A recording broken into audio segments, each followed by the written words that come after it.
శుభోదయం. మనం నిన్న చివరి శ్లోకం చూసాము. ఇక అర్జునుడు ఎప్పుడైతే నా వల్ల యుద్ధం కాదు, మన సొంత బంధువులను, తాతలను, గురువులను చంపడం వలన మనకి ఎటువంటి శ్రేయస్సు లేదు అని మోహంతో, ఫస్ట్ ఈ రాగం అనేది బంధనం, అనురాగం అనేది. సో అనురాగము ద్వారా భయంతో పాటు ఎక్కడ కోల్పోతామో అనే భయంతో శోకం వస్తుందన్నమాట, విషాదం. ఆ శోకము నుండి మనము వివేకం అంటే వివేచనం, మంచి చెడు, ధర్మ అధర్మం మధ్య ఆ వివేకం కోల్పోతాం అన్నమాట. వాస్తవానికి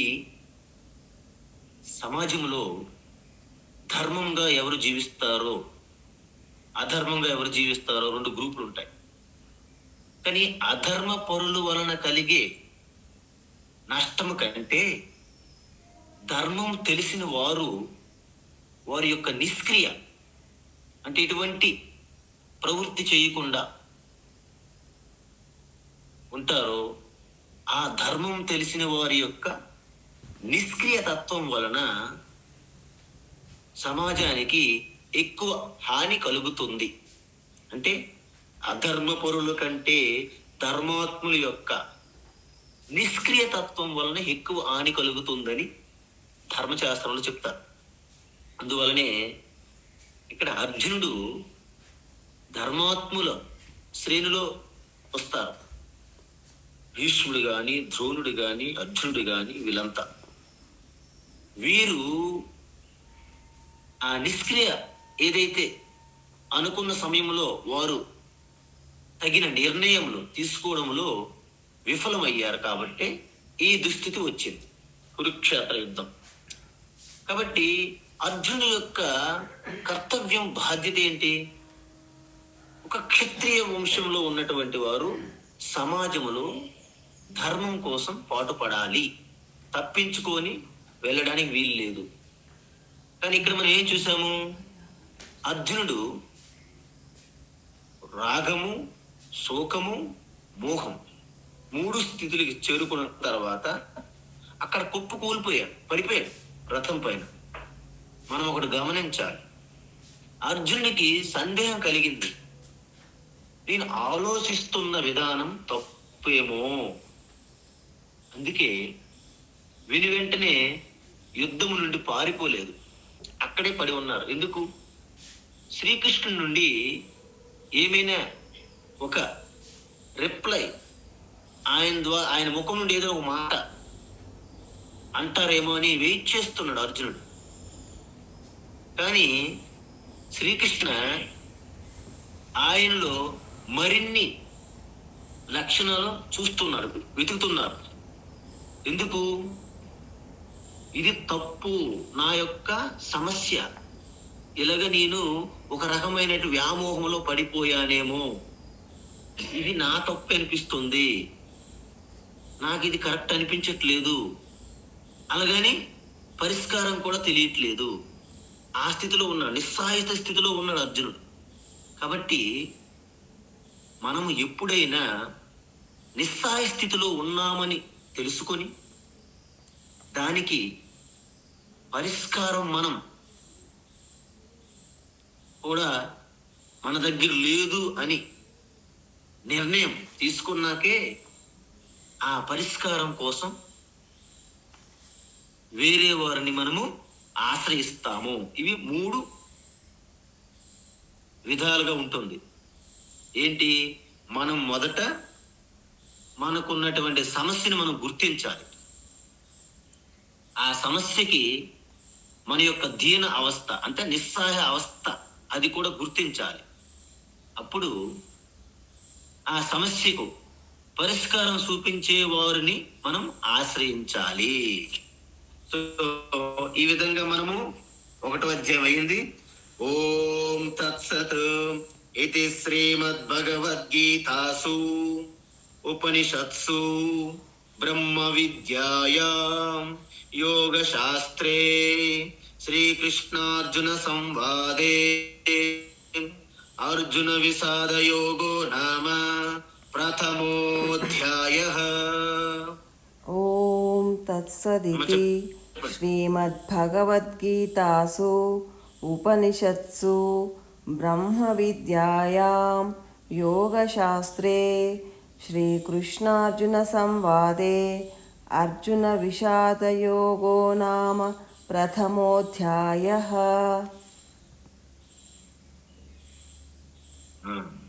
ఓకే అమ్మా, ఇప్పుడు ఓం అండపిండ బ్రహ్మాండమంతా అణువణువు అంతర్యామిగా వ్యాపించి ఉన్న యొక్క అస్తిత్వంని మన యొక్క పూర్తి జీవన జడ చేతనమైనటువంటి ఏవత్తు విశ్వానికి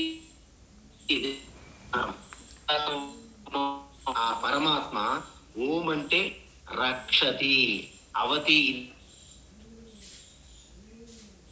ఇది రక్షతి. ఎందుకు? మనం ప్రథమ అధ్యాయము పూర్తి చేశాము. ప్రథమ అధ్యాయాన్ని మనం పూర్తి చేశాం కదా. ఆ పరమాత్మ నమస్కారం పెట్టి కృతజ్ఞతలు తెలియజేస్తూ ధన్యవాదాలు తెలియజేస్తున్నాం. ఏంట పరమాత్మ? ఓం తత్. తత్ తత్ అంటే మనకి ఇంద్రియము, మనసుకి ఇంద్రియం గోచరం కాని పరమాత్మ. అంటే పరమాత్మను మనం ఏదైతే మన ముందు అనుకుంటామో ఆ పరమాత్మని తత్ అంట. ఇంక అవి ఉన్నాయి వీటిపైన. నేను పై పైన చెప్తున్నాను. ఆరంభంలోనే ఎక్కువైతే మనకి ఇండైజెషన్ ప్రాబ్లం ఉంటుంది. మెల్లమెల్లగా తత్ అంటే మన ఇంద్రియములకు, మనస్సుకు గోచరం కానీ ఆ పరమాత్మ ఏదైతే ఉందో ఆ ఓంకార పరమాత్మనే తత్ అంటారు. మరి ఇంకో ఏంటి?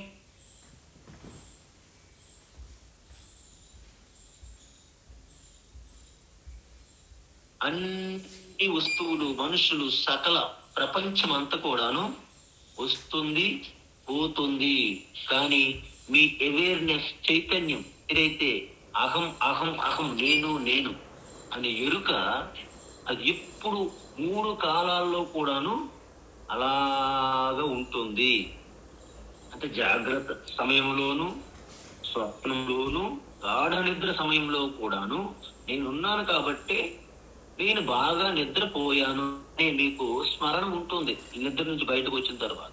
కాబట్టి 3 కాలాలలో కూడాను స్థిరంగా ఉన్నటువంటి ఆ సాక్షిగా ఉన్నటువంటి నేను, అదే సత్, అదే పరమాత్మ. ఓం తత్సత్. ప్రథమ అధ్యాయము ఫినిష్ చేశాం. ఏంటది? అర్జున విషాదయోగ అంటే అర్జుని యొక్క విషాదము. అంటే విషాదముతో కూడుకున్నటి ప్రతి మనిషి కూడా ఇలాంటి పరిస్థితి వస్తుంది, రాదంటూ ఉండదన్నమాట. ఈ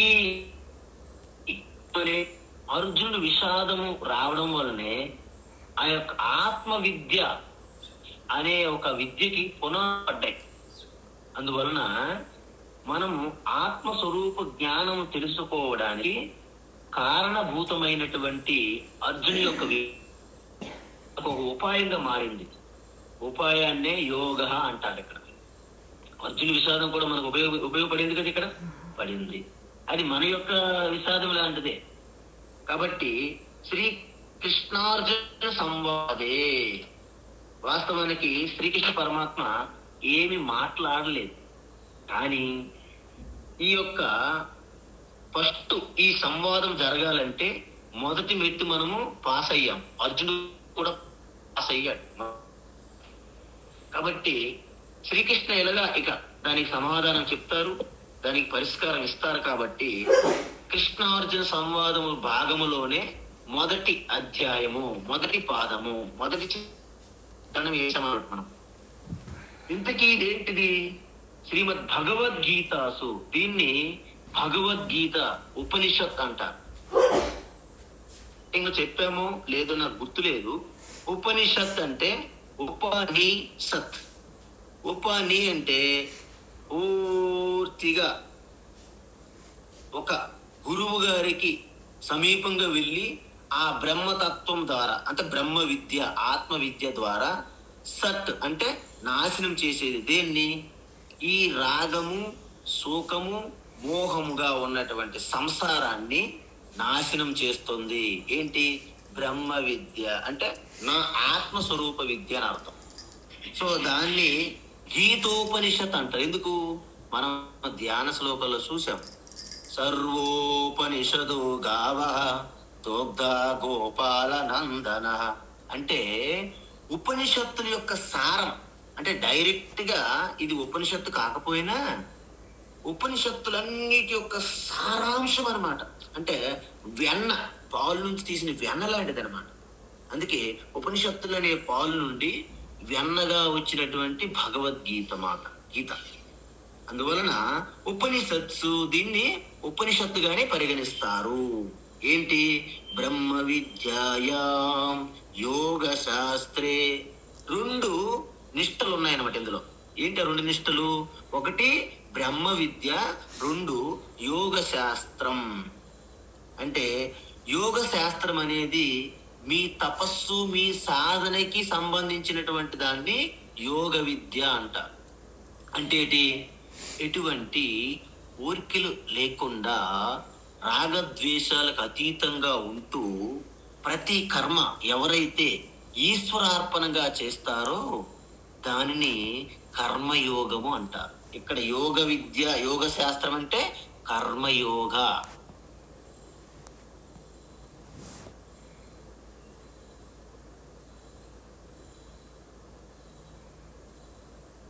ఇక్కడ బ్రహ్మ విద్య అంటే ఆత్మస్వరూప తత్వజ్ఞానము అని అర్థం. సో ఈ కర్మయోగం అనేది ఈ బలంలోనే ధ్యానం చేస్తున్నాం.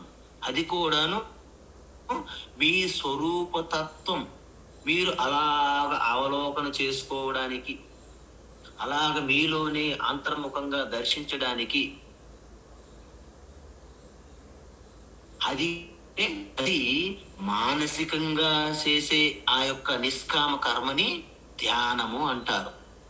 మరి మనం బయట చేస్తున్నటువంటి ఈ గాని, అనేక రకాల వ్రతములు గాని, అనేక రకమైనటువంటి తీర్థయాత్రలు గాని కూడాను మీకు చిత్తశుద్ధి అంటే మనస్సులో ఉన్నటువంటి దుర్గుణాన్ని వస్తాయి. ఆ సద్గుణాలకి మనకి పూర్తిగా ఒక సద్భావన క్రియేట్ అవుతుంది మనలో. ఆ సద్భావన వచ్చినప్పుడే మనలో ఈ ధ్యానం వలన ఏకాగ్రత సిద్ధిస్తుంది. ఎందుకు? ఏకాగ్రత లేని వారి విద్య బోధపడదు, అసలు అర్థం కాదు. మనం అనుకుంటాం ఎంతో మంది మహాత్ములు వారి తెలుసుకున్న, దర్శించినటువంటి అనుభూతిని తెలియజేయడానికి జుట్టు పీక్కొని లాస్ట్కి వాళ్ళు త్యాగాలు చేసుకున్నారు తప్ప ఇసుమంత చేంజ్, మార్పు కలగలేదు వినేవారు. ఈ సమాజము, ఈ ఎంతో మంది మహాత్ములు చెప్పి చెప్పి జుట్టుకుని లాస్ట్కి వాళ్ళు అలాగా క్షీణించిపోయి అలాగా ఈ పంచభూతాల్లో కలిసిపోయారు. కానీ చాలా మందికి అస్సలు కనీసం మార్పు కానీ అర్థం చేసుకునే శక్తి రాలేదు. ఎందుకు? వారిలో తపస్సు లేదు. కానీ మీరు దానికి భిన్నంగా మీరందరూ చాలా తపస్సంపన్నులుగా ఉన్నారు ఇక్కడ. ఎందుకంటే ప్రాతకాలంలో ఆ శ్రీకృష్ణుడు అంటే సాక్షాత్తు సమష్టి అంత ప్రకృతి ఒక శరీరాన్ని పొంది దాని ద్వారా ఈశ్వరుని యొక్క జ్ఞాన ప్రకటన అవడమే శ్రీకృష్ణుని ద్వారా వచ్చినటువంటి భగవద్గీత. మరి ఆ గీతని సాక్షాత్తు మీ ఆత్మస్వరూపమే కాబట్టి దాన్ని మీరు వినాలంటే ఈ ముందు చేసే ఆ సాధనకే కర్మయోగ లేదా యోగ విద్య. సో మనకి ఇప్పుడు అయిపోయింది కదా, ఇప్పుడు ఒక బ్రీఫ్ గా మనం మొదటి అధ్యాయంలో చూసాం కదండి. మొదటి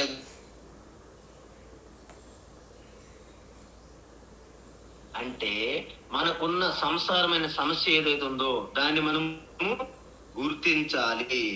గుర్తిస్తున్నాం. ఎందుకు మనము మనకి ఏమైనా సమస్యలు అయితే బయటి వాళ్ళు కారణము, బయటి వ్యక్తులు, బయటి పరిస్థితులు అంటాం. కానీ కేవలము బయటి వ్యక్తులు, బయటి పరిస్థితుల వలన మనకి ఎటువంటి దుఃఖము పూర్తిగా కారణం కాదు. ఎందుకు? బయట పరిస్థితులు కొంత ఉంటే మన మానసికంగా దానికి తోడవుద్ది అనమాట, ఆజ్యం పోసినట్టు. కాబట్టి భగవద్గీత మీకు ఏమి సొల్యూషన్, పరిష్కారం చెప్తుందంటే, మీరు బయట ప్రపంచాన్ని ఏమి మార్చే ప్రయత్నం చెయ్యవద్దు, అంతే, చెయ్యవద్దు. మరేం చేయాలి? మీ లోపల ఉన్నటువంటి ఆ స్ట్రక్చర్, ఆ దృష్టిని మార్చుకోవాలి, అంతే. వర్షం పడుతుంది, ఆకాశాన్ని అంతటా నేను మొత్తం ఒక రూఫ్ లాగా వేసేస్తాను, నా దగ్గర డబ్బులు ఉన్నాయి, అది కుదరని పని. ఏం చేయాలి? గొడుగు ఒకటి పట్టుకొని మీరు నడుచుకుంటూ పోవాలి వర్షం పడుతున్నప్పటికీ. అదే విధంగా బయట అంతా స్లిప్పరీగా ఉంది, మొత్తము ఈ యొక్క భూమి అంతా నేను కార్పెట్ పడేస్తాను, మొత్తం పరిచేస్తాను. వద్దు, అది జరిగే పని కాదు. మీరు మంచి చెప్పులు వేసుకొని వెళ్ళిపోండి. అలాంటి పరిష్కారం ఇస్తుంది గీత. నేను ఈ ప్రపంచాన్ని, మనుషుల్ని, యొక్క ప్రపంచాన్ని మొత్తం మార్చేస్తాను, ఇది కుదరని పని. మీలో ఉన్నటువంటి ఆ లోపల ఉన్నటువంటి ఆ యొక్క దృష్టిని, ఆ స్ట్రక్చర్ని, అదంతటిని మీలో మీరు యథార్థంగా తెలుసుకొని మార్చుకుంటే మీరు బయట నుండి వచ్చే వాటికి మీరు పెద్దగా షేక్ అవ్వరనమాట. చిన్న చిన్న స్పీడ్ బ్రేకర్లకు వస్తాయి, మీరు దాటుకుంటూ వెళ్ళిపోతుంటారు అనమాట. అందువలన ఈ కంప్లైంట్ చేయడం అనేది తగ్గిపోతుంది. ఉత్తమే క్షణకోప, అంటే ఉత్తములకి క్షణంలో కోపం వచ్చిపోతుంది. అదే మద్యము కనుకోండి, మద్యం ఉన్నట్టు వ్యక్తులకి గటిక ద్వయం, అంటే ఒక 2 గంటలలో వాళ్ళ కోపం ఉంటుంది. అదేవిధంగా అధములు అనుకోండి, అహోరాత్రం అంటారు. అంటే పగలు రాత్రి ఆ కోపతాపాలతో అలాగా మానసికంగా చిక్కిపోతారు.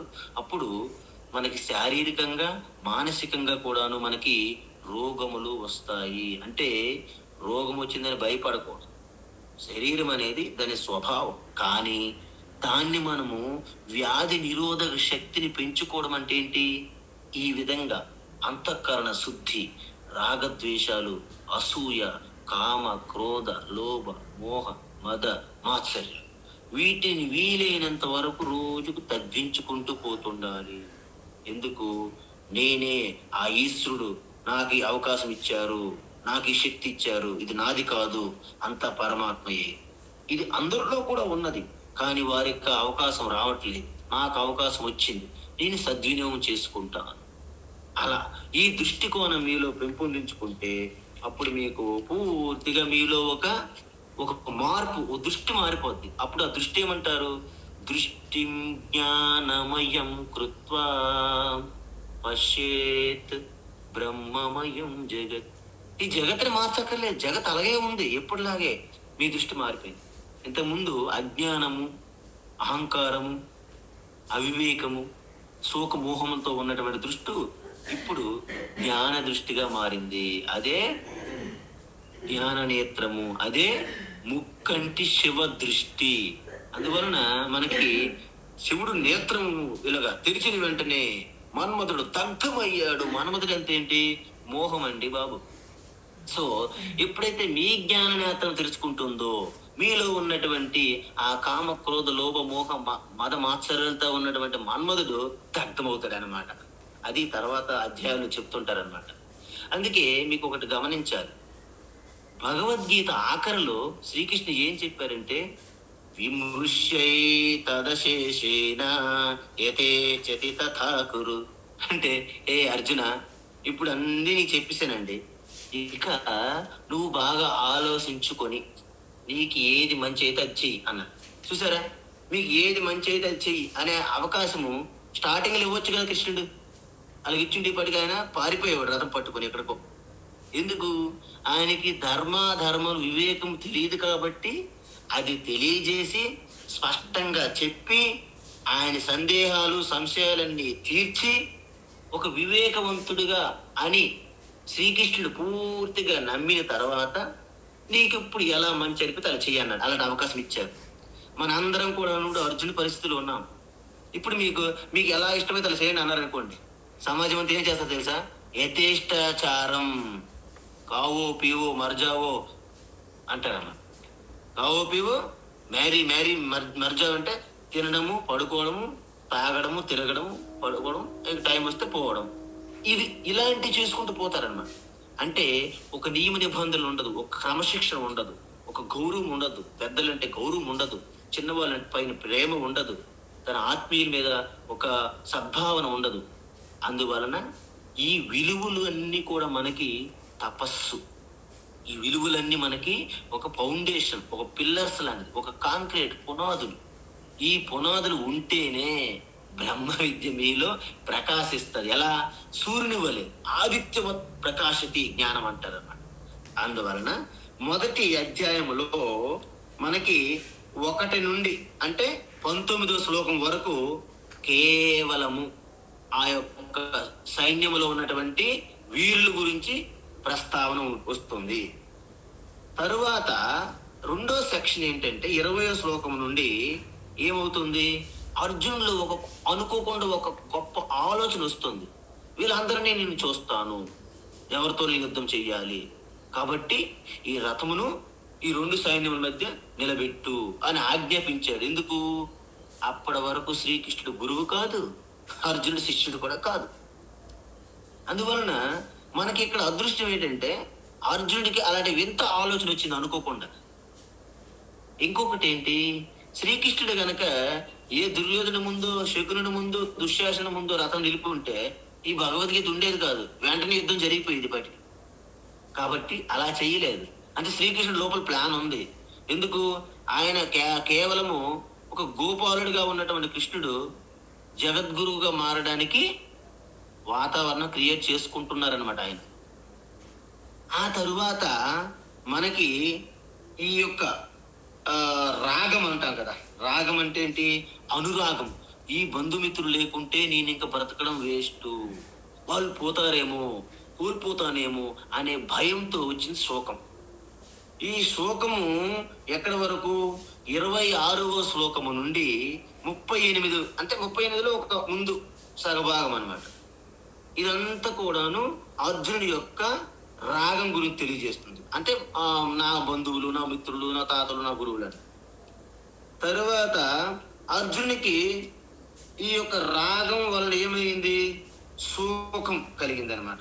శోకం. 3వది ఏంటి? శోకం. తరువాత ఈ శోకము సమస్య నుంచి దేంట్లోకి వెళ్ళాడు? మోహం. అంటే 28 నుండి 36వ శ్లోకం వరకు, 35వ శ్లోకం వరకు శోకం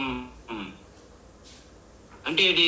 ఇక నా గాంధీవ సమస్య వస్తా, మనం శరీరం అంతా వేడైపోయింది, జ్వరం వచ్చింది, నాలుగు పెడసగట్టింది, ఇంద్రియములన్నీ పట్టుకోల్పోయాయి, నేను నిలబడలేకపోతున్నాను, అంత అపశకునాలే చుట్టూ కనిపిస్తున్నాయి, ఇటు నుంచి కాకి వచ్చింది, అటు నుంచి బల్లి పడింది, ఇవన్నీ చెప్పుకుంటూ వచ్చాడన్నమాట.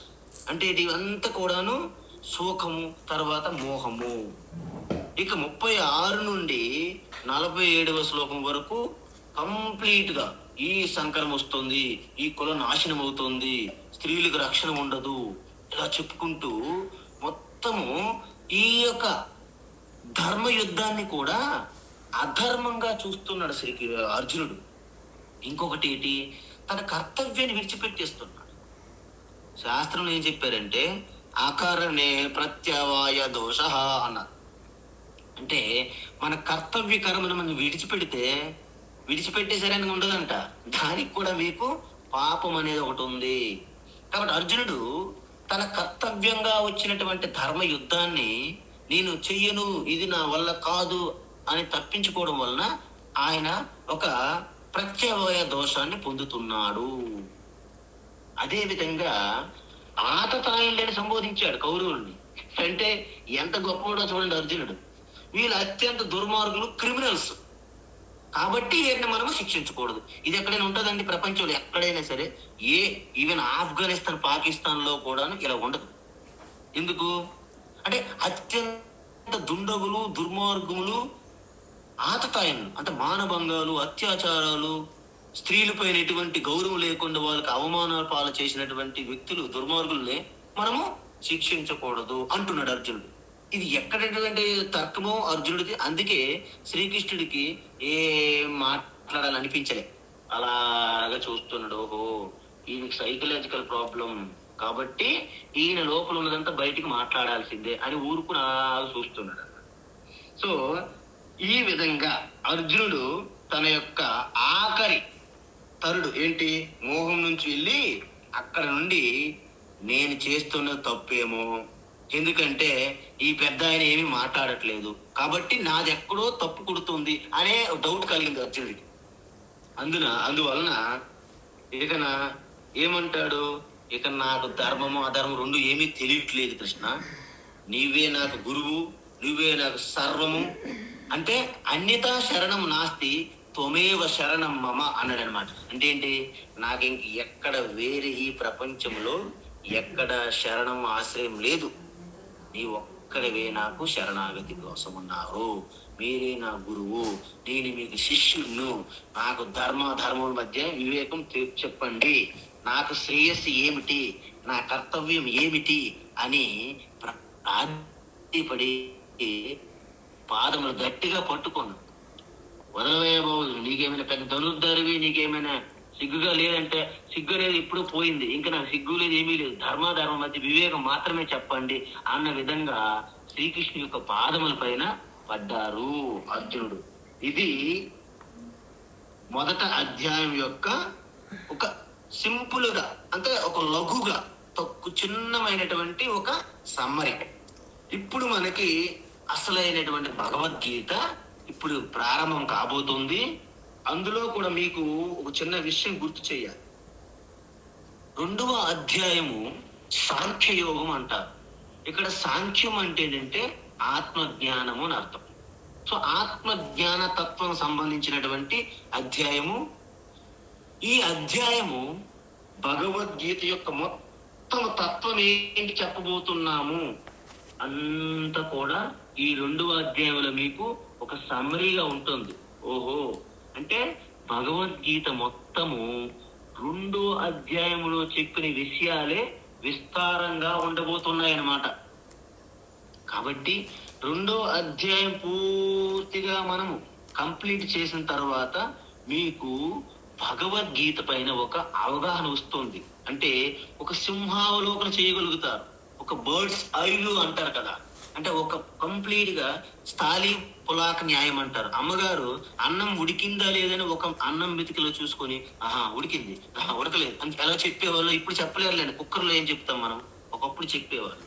కాబట్టి ఈ విధంగా భగవద్గీత మొత్తం సారాన్ని 2వ అధ్యాయం అనే ఒక అన్నం మెతుకు ద్వారా మనము ఇలా పరీక్ష చేస్తామన్నమాట.